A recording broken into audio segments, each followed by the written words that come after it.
Hello, j'espère que vous allez bien. Moi, c'est Morel Aguiar et je suis étudiant en chirurgie dentaire. Aujourd'hui, je vous parle d'un sujet qui a priori est très banal. 60 à 90% des enfants scolarisés en souffrent et pourtant c'est appris à l'école et dès le plus jeune âge. Et selon l'OMS, près de 100% des adultes autour du monde entier également en souffrent. Ce n'est pas pour rien qu'il est classé dans le top 5 des fléaux mondiaux. Et vous l'aurez deviné, il s'agit bien entendu de la carie dentaire. Alors, vous avez envie de savoir comment est-ce que ça se passe, pourquoi est-ce qu'on a la carie dentaire, pourquoi certaines personnes en souffrent beaucoup plus et d'autres non, comment est-ce que la carie dentaire met en jeu votre vie. Alors, suivez cette vidéo jusqu'à la fin.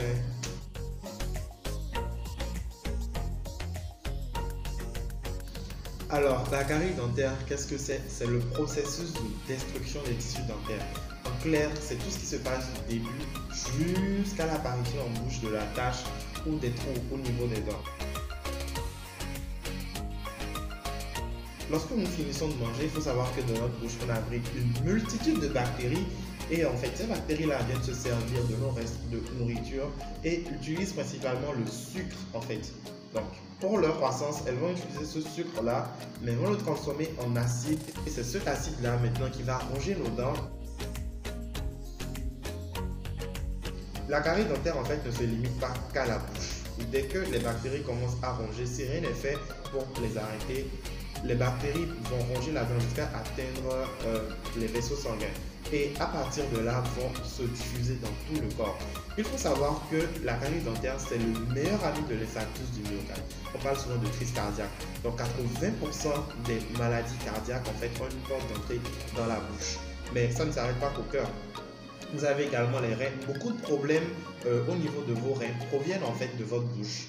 Mais les articulations, donc les problèmes rhumatiques, au niveau des yeux, et il faut savoir qu'il y a des types de sinusites qui sont entretenus simplement à cause de la carie dentaire. Il faut simplement aller chez votre dentiste au moins une fois l'année pour une consultation de routine.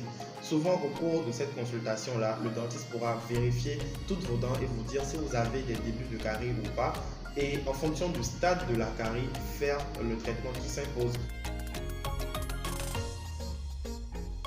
Donc au début ça ne fait pas mal, mais ce n'est pas pour autant qu'il faut négliger la carie, ou même dès que ça commence à vous faire mal, votre premier réflexe, même si vous prenez des médicaments, même si vous prenez des traitements qui vous permettent d'amoindrir la douleur et tout, il ne faut jamais négliger le fait d'aller chez le dentiste parce que même si vous n'avez plus mal, la carie elle est toujours là, les bactéries continuent de ronger vos dents.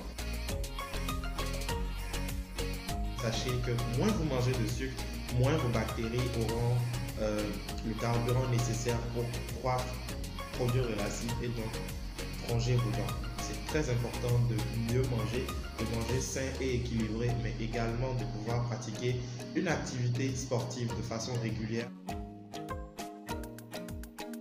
Votre hygiène bucco-dentaire est la clé de tout. Brossez-vous les dents après avoir mangé, brossez-vous les dents comme il faut et brossez-vous les dents tout au moins 2 fois par jour, sinon 3 fois après avoir mangé. N'hésitez pas à utiliser du fil dentaire ou des bains de bouche afin de pouvoir compléter l'action du brossage. Je suis à la fin de la vidéo, vous avez aimé, n'hésitez pas à la liker. Vous avez envie de mieux comprendre certaines choses, on se retrouve en commentaire, mais surtout n'oubliez pas de la partager partout. En attendant la prochaine fois, portez-vous bien.